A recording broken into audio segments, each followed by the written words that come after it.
Hi. So today we have something that is unprecedented, literally, in the history of man. Literally. There are 4 movies in theaters right now that star bisexual characters. And I'm going to talk about that as soon as I mention that today's video is brought to you by my latest MMF bisexual romance, which is out today, called In the Moonlight. But more about that at the end of the video. Right now, let's get to this thing that has never happened before in the history of man. Never ever. 4 movies in the movie theaters right now, one of which is last week's #1 movie, and one of which is this week's #1 movie, but I'm getting ahead of myself. So let's talk about what these movies are, and let's ask ourselves whether or not these are great representations of bisexuality. So what's the first movie? The first movie is a movie I've talked about before called Tulley. You can go and check out that video. I'm sure it's popping up right here, right now. But go ahead and check out that video to learn more about that. What are the 3 new movies that are currently in theaters right now? The first one is, of course, Deadpool 2.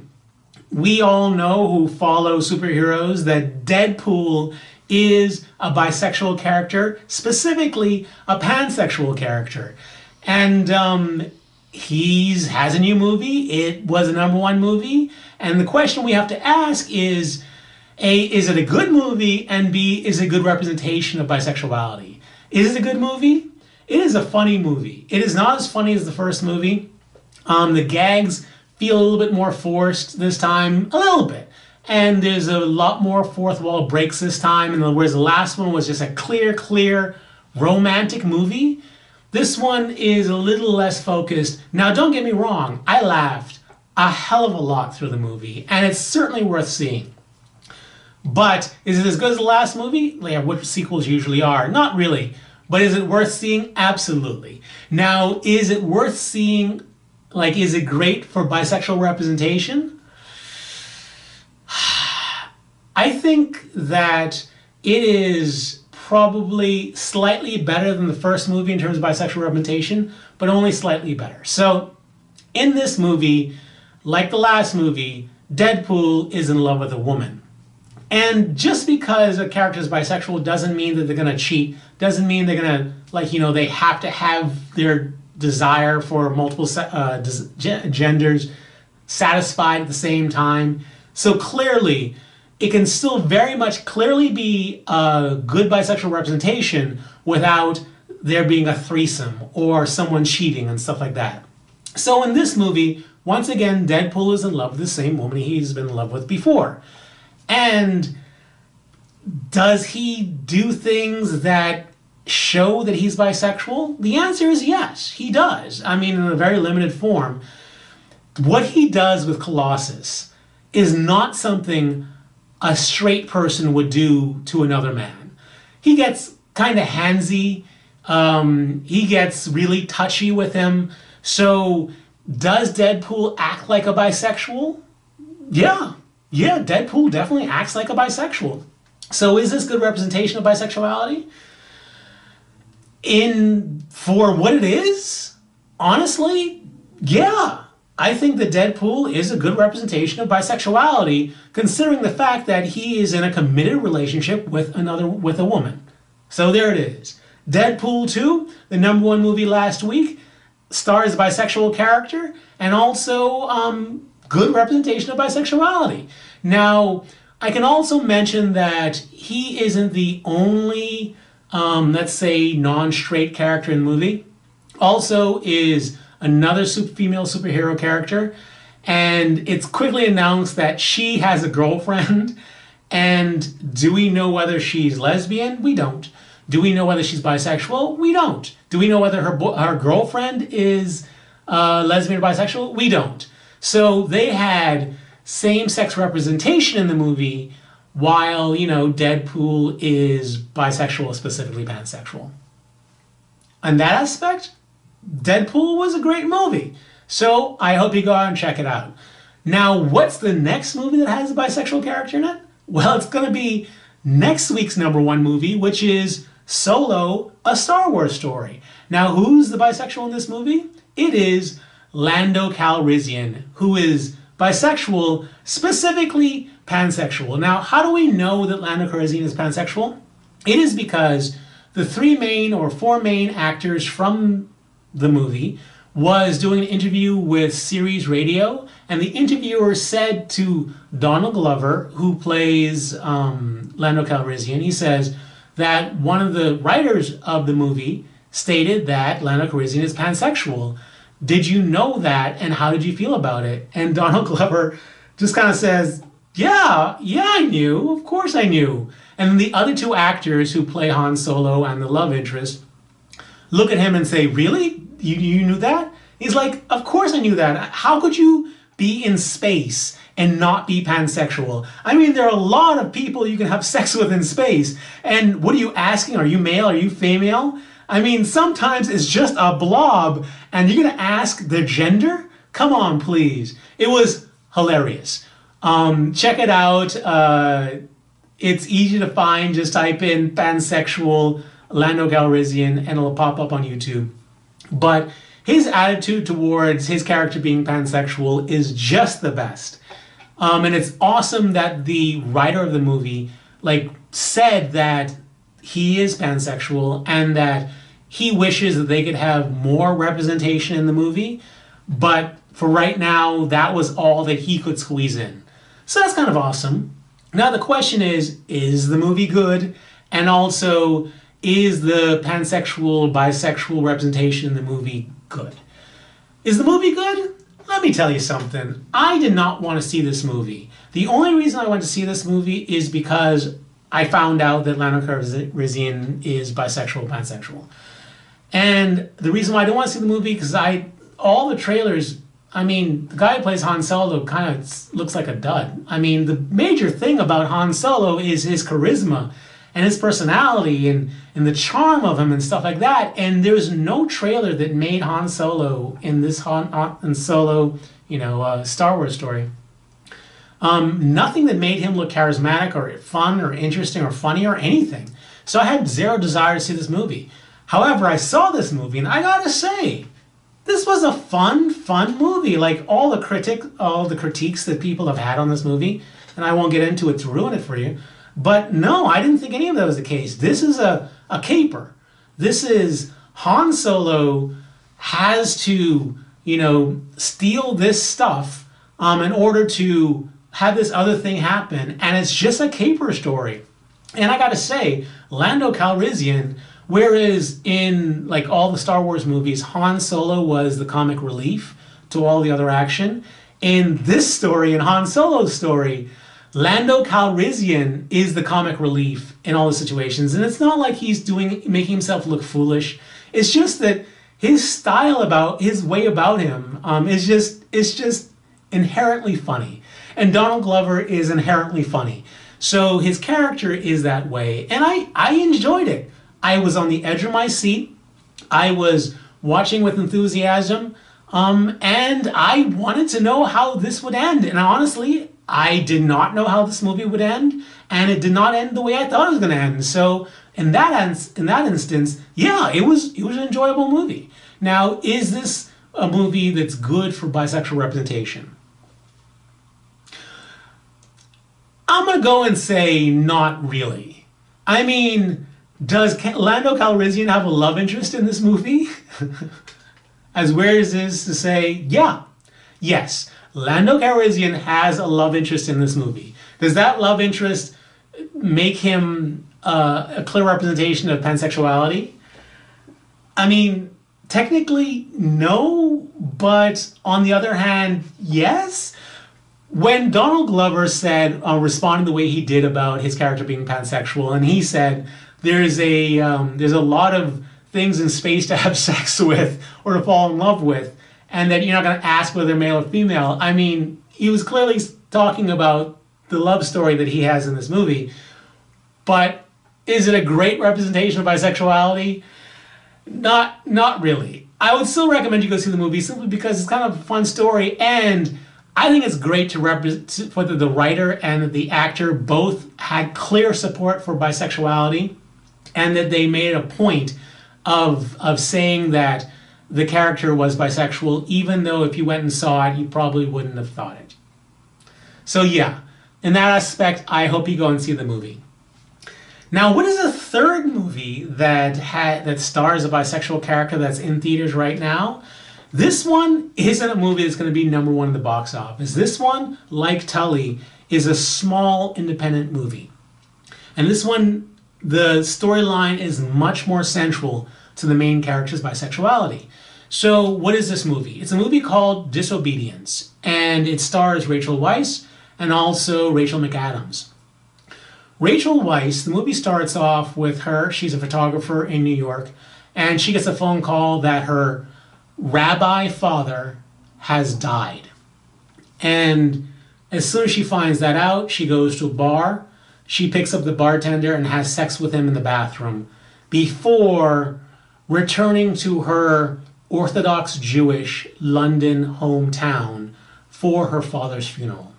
Now she gets there, and the rabbi who's going to take over for her father turns out to be her childhood male best friend.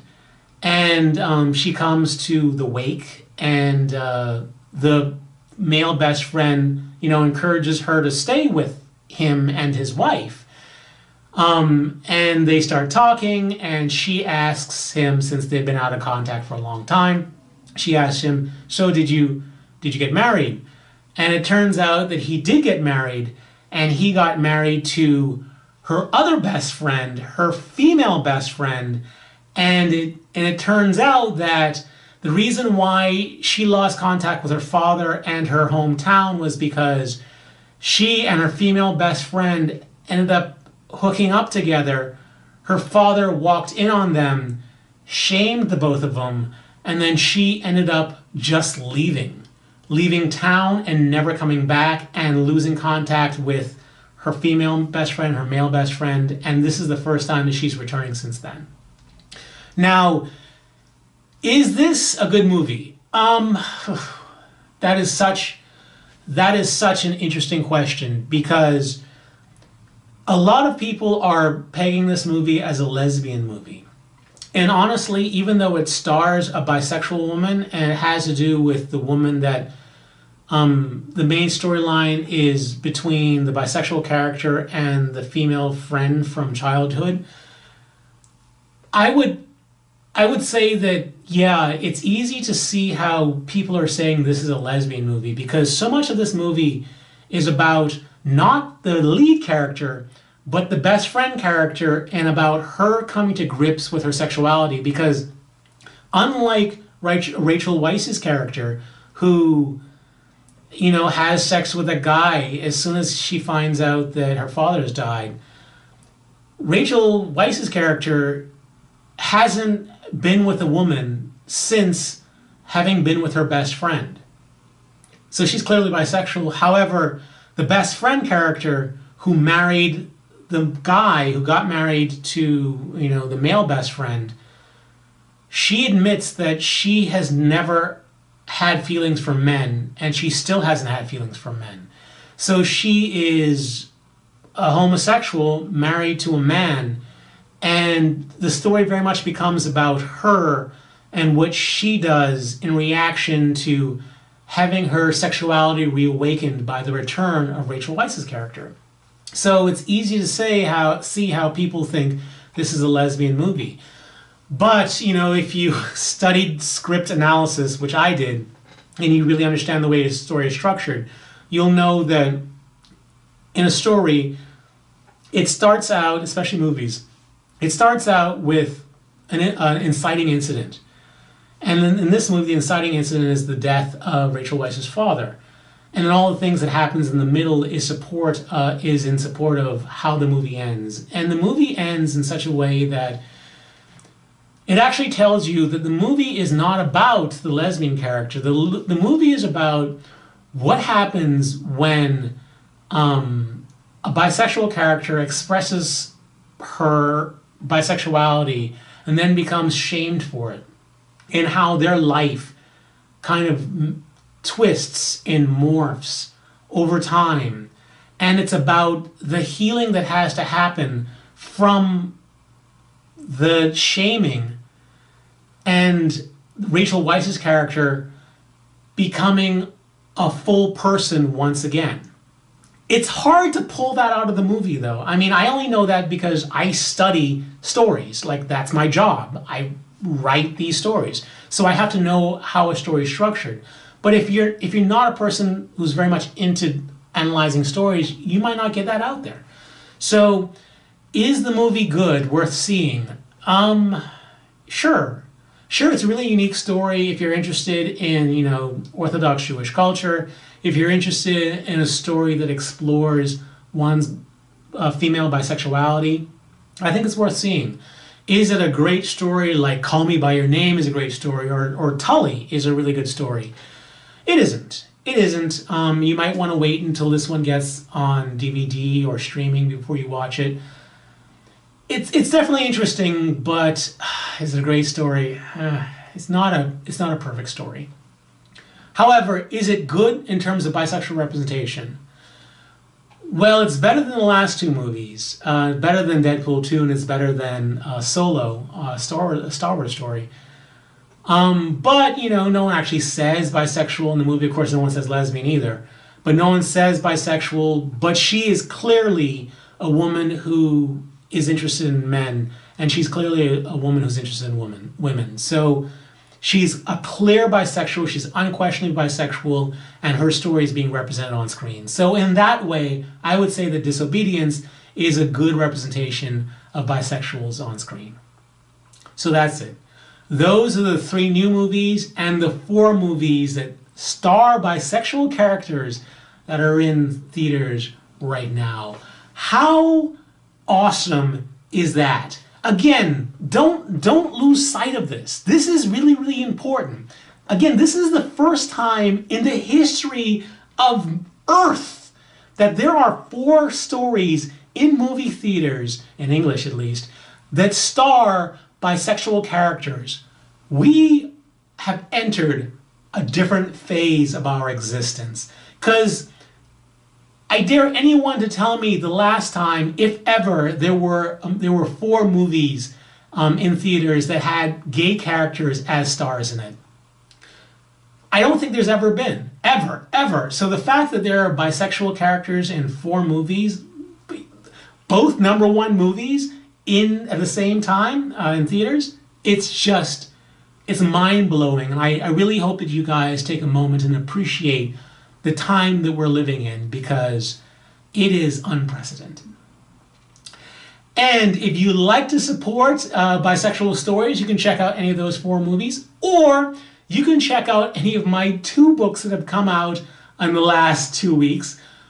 The first of which is In the Moonlight, which just entered Amazon today. So you can go and check that out on Amazon for 99 cents. It's a fun, great story. The reviews have been very good. It's a deep story. It's a story about a woman who falls in love with 2 bisexual men and the sexiness and humor and tragedy that follows that. And if you get that in Amazon, specifically at Amazon right now, you will also get a nice, healthy catalog of a lot of my other MMF bisexual romances. All for free, all included for 99 cents. So if you'll get those other stories, a couple of prequels, a couple of like really, really sexy stories, and then a bisexual suspense, romantic suspense story, and then also a thriller. You can check those out and find out whether you like my style, and that's supporting the channel. It's 99 cents, and it helps me out a tremendous amount. But not only that, last week the book The Muse came out on Amazon as well, which is just another fun, romantic MMF bisexual romance you can check out as well. So that on top of, well, my bisexual t-shirts and also my bisexual lapel pins and all my bisexual romances can be found under one link now, which is in the description below. So please check that out.